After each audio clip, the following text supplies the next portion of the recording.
we missed you at the variety show this year. Last year, Frank was a master of ceremonies for John Wayne's tribute. So last night... For the big fella. Yeah, the doll.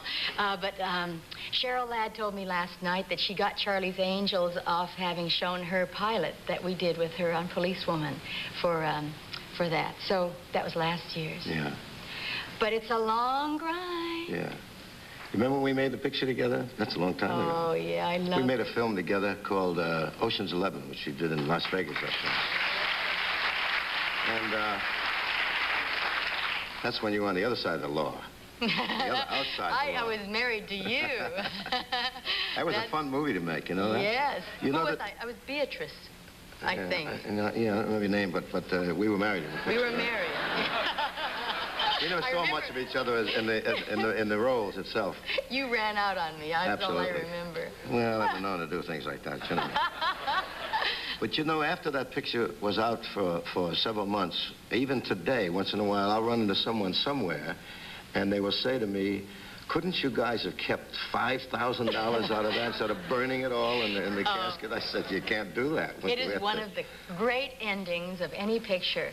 I went to Italy shortly after that, about a year later, and it was called Colpo Grosso over there, and they'd point to me, and they wouldn't say, Angie, this is Colpo Grosso. Yeah. And although I was in it so very little because it was all of the men doing the robbery, but what fun. The most fun for me, aside from being your wife in a film, was that in the daytime we would shoot, and at night, we were working at the Sands Hotel. The four of us were on stage, 2 shows a night, and shooting all day long. Yeah, they were.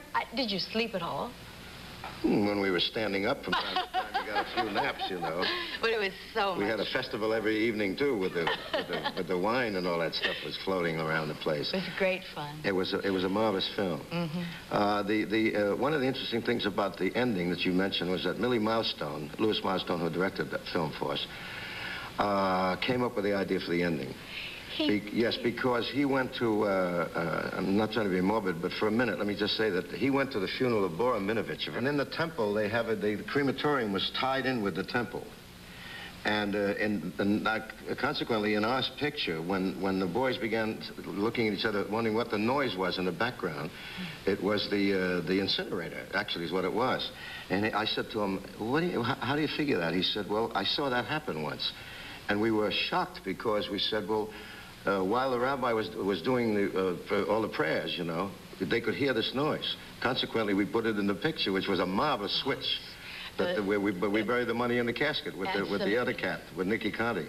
And you know, God bless him. Yeah. And the looks, though, from one to the other down the line, all of you realizing what was happening is just wonderful. Then we came back up the aisle the other way.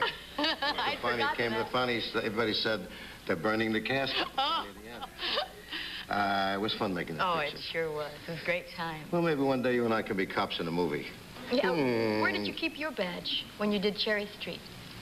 Or your gun, I mean. My gun? And your Fargo. That's always my problem.